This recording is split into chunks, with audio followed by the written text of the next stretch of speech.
started. Yes, as we have lost such an icon earlier this week. He passed away at the age of 77 with just so many hits that he is leaving behind. And so my family was talking about this in the group message yesterday, just devastated by this. But again, so many hits, and his legacy will just be on for a long time. Such a following in Indianapolis too, and our Indiana Avenue heritage. Frankie was right there.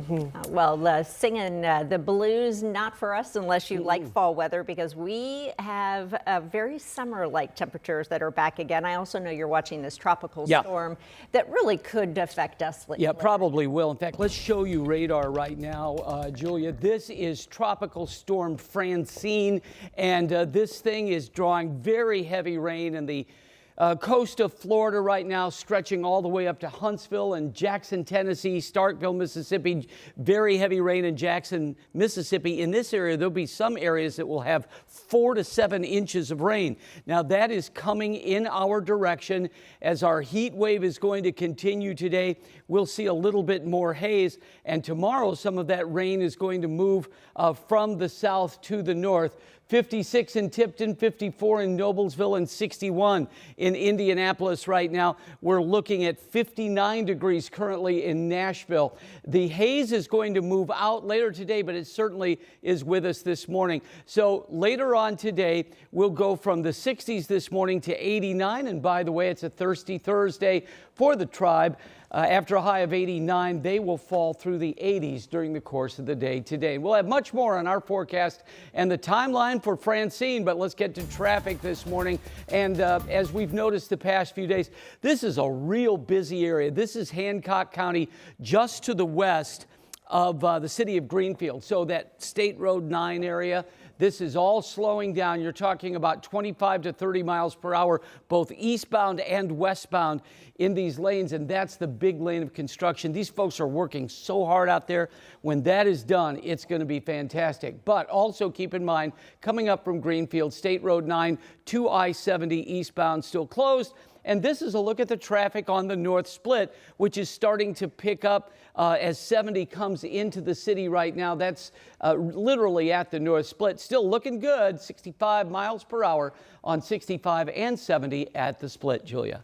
Chuck, thank you. Now we want to get to that breaking news we are following in just in the last 30 minutes. Yeah, this is a deadly shooting on the west side where our Sia New Yorker just arrived at that scene. She's near Michigan and Holt Road. Sia, what are you learning this morning?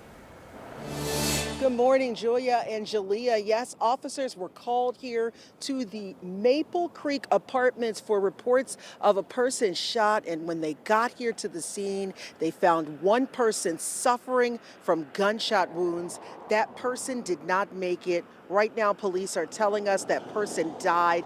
You can see it is still an active investigation with more than a dozen police officers here on the scene. They have the entire area blocked off with crime scene tape, and traffic is picking up as they gather evidence. We are told that one person has been detained and is in custody, but they're asking anyone with information to come forward and call Crime Stoppers. Of course, tips can be left anonymously. We've put that information on our website at WTHR.com. Ladies.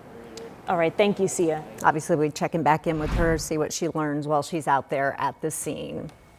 Well, your time right now is 6:04, and IMPD is investigating another shooting. This one happened just before midnight. It happened on the city's east side. So what we know right now is it was just before midnight when it happened on South Emerson Avenue near East Washington.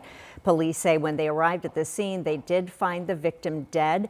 We've reached out to police about any information about a suspect or even motive. So as soon as we hear more information, we'll be sure to share that with you here and online. And this morning, Metro Police are investigating 3 shootings involving police officers unfolding over just the last 24 hours. The first during a welfare check where the suspect was shot. The second happening during a multi-county police chase on the west side.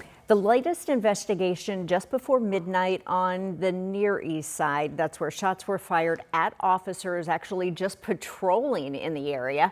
IMPD says it happened when officers noticed a plate on a car that was actually wanted in an investigation. So police tell 13 News when those officers tried to stop the car, someone in that vehicle opened fire on them. Officers followed the car to the street where other officers were able to pull that driver over. 4 people were detained, including a person who was wanted in connection with a previous homicide investigation. Luckily, nobody inside the house was injured.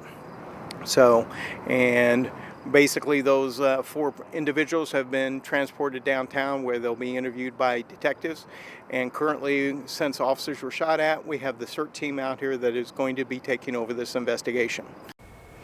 And he mentioned that house. That's because the house was actually hit with bullets, but again, no officers or other people injured. And now on to the other shootings that police are investigating right now. We're working to see if charges will be filed against a suspect after a hostage situation turned into a police shooting. So police say this started yesterday as a welfare check near 79th and River Road. When officers arrived, they say they heard a woman screaming inside, and that's when they forced their way in. And police say a man with a gun started shooting at them. Two officers shot back, hitting that suspect. In all, I think there's an erosion of just respect in general. And in this case, had the gentleman listened, I don't think that we would be here. Well, the woman and police were not hurt in this shooting. The 2 officers who fired their weapons are on leave right now. That is standard procedure after a police shooting like this. Well, right now we're monitoring to see if charges are being filed against 2 men taken into custody after running from police and allegedly stealing a truck. It ended in a police shooting. This started after officers tried to stop a rental truck on 465. The driver took off. You see it here from our police cameras. They led police into Hendricks County and then back into Marion County. That chase eventually ended after the truck drove down an embankment and came to a stop near Holt Road. Police arrested one of the men in the truck. The other managed to escape and steal another truck from a nearby business. An officer shot at that truck, but the driver kept going until crashing near Kentucky Avenue and Harding Street. A police K-9 unit later caught that man. No police officers or the suspects were injured. And this morning, police are trying to piece together the moments before a deadly stabbing in downtown Indianapolis inside the convention center. This is a bit of a wild story. Police say that witnesses near the convention center actually followed that suspect south of the convention center and then flagged police down. Right now, officers are investigating if the suspect and victim knew each other or whether either of them worked there at the convention center. Downtown is safe. I argue that we have wonderful technology in the downtown area that helps us solve crimes when crimes do occur. They are rare for downtown, but they do happen every once in a while. But usually when they happen, we solve them pretty quickly. Now, we have checked. We know there were no scheduled events at the convention center at the time of this stabbing last evening. Detectives are working with employees of the convention center to review any potential video evidence. The Delphi murders trial is expected to start as planned next month in October after the judge just made a ruling in this case. Judge Francis Gall is denying a request from the defense to appeal 2 rulings before that trial. One of those appeals was over the decision to let jurors hear Allen's alleged confessions. The other over an order preventing the defense from mentioning other possible suspects or their theory that the murders were part of a ritual killing. Allen is accused of murdering Libby German and Abby Williams in 2017. The trial is now scheduled to start October 14th. This morning, a former student athlete at Indiana University alleges that a former team doctor performed inappropriate prostate exams during annual physicals. We now know this case goes back decades. Gina Glaros is in studio this morning with a push for witnesses to come forward and how the university is handling these allegations. Good morning, ladies. Well, Indiana University has ordered an independent review to get to the bottom of these allegations. That former doctor is no longer at IU right now. now, he is not under arrest or facing criminal charges. Dr. Brad Bomba Sr. is the focus of these allegations made by a former men's basketball student athlete who competed at IU several decades ago. Now, these are archived photos from Dr. Bomba's time at IU.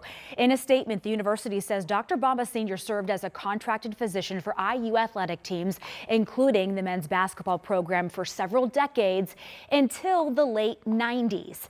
The university has hired the international law firm Jones Day to interview witnesses, review documents, and talk to some medical experts to look into these annual physicals that Dr. Bomba Sr. performed on IU student athletes. The goal is to see if the conduct was appropriate, necessary, or within the standard of care, and whether IU officials were aware of this and then took any action.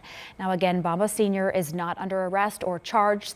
This law firm has a phone number, email address where people can provide some more information, and you can do that anonymously. We have that information listed in this story on WTHR.com. The goal here is to get more people to come forward, get some more answers. I imagine that will be very important because this case happened so long ago. Right. Thank you, Gina.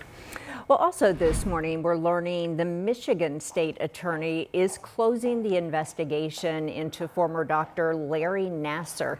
He was the former team doctor for Indianapolis-based USA Gymnastics.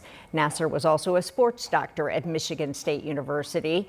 He was found guilty, actually, of abusing student athletes as well as young gymnasts from across the country. He's now serving up to 175 years after assaulting young athletes. And this morning, Tropical Storm Francine now rounding the Gulf Coast after making landfall. So as we are now tracking this storm, we'll tell you where it is and how it could impact us here. Stick ahead at 6:15.